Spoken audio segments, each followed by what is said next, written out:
আসসালামু আলাইকুম গাইস, আজকে রান্না করব পোলাও আর মুরগি।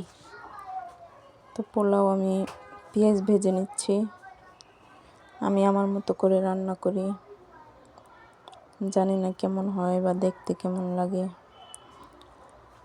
ফেস দেখিয়ে কাজ করতে পারছি না, সাহস হচ্ছে না, তো চেষ্টা করব।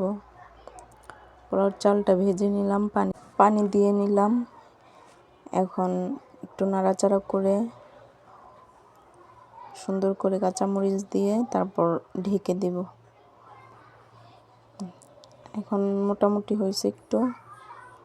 তো এগুলো আমি ডিম করে রেখে ভাজা ভাজা করব। এইদিকে মুরগিটা নিলাম, মুরগিটা পাটা কেটে নিয়ে তারপর এটা একটু ছেঁকে ভালো করে বাছতে হবে, কারণ চামড়াটা ফালাবো না। এটা কক মুরগি, শক্ত। তো এটা চামড়াটা খেতে আমার অনেক ভালো লাগে। অনেকে ফালাই কিনা জানি না, আমি এটা ফালাই না। তো মুরগিটা কেটে নিলাম। এইদিকে আমার পোলাওটা হয়ে গেছে। কালারটা ক্যামেরার কারণে এরকম হয়েছে। মুরগির জন্য তেল দিলাম। এখানে তো অল্প অল্প দেখা যাচ্ছে, বাট সব কিছু পরিমাণ মতোই আছে। খুব কাছাকাছি ভিডিও করছি তো এজন্য হয়তো অল্প মনে হচ্ছে। সাথে আদা রসুন নিয়েছি। পেঁয়াজের সাথে আদা রসুনগুলো ভালো করে ভেজে পানি দিয়ে নিব। তারপর এখানে গুঁড়া মরিচ আর হলুদ মিশিয়ে ভালো করে কষিয়ে নিতে হয়। আর গরম মশলা আদা রসুনের সাথে আমার কিছুটা দেওয়া ছিল, আর পাশাপাশি আমি শুকনোগুলাও দিছি।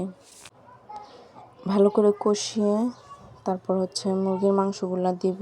আমি এখানে পুরো মুরগিটা নেই নাই, কারণ মাত্র 2 জন আমরা।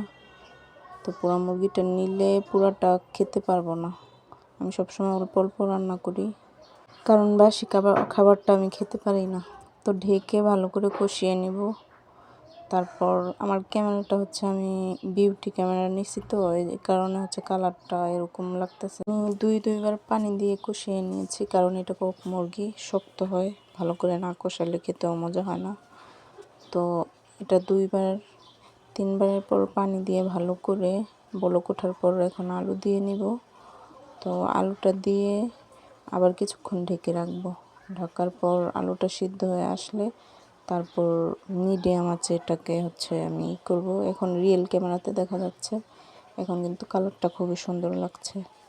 এবং মিডিয়াম আছে আমি অনেকক্ষণ এটা জাল দিব।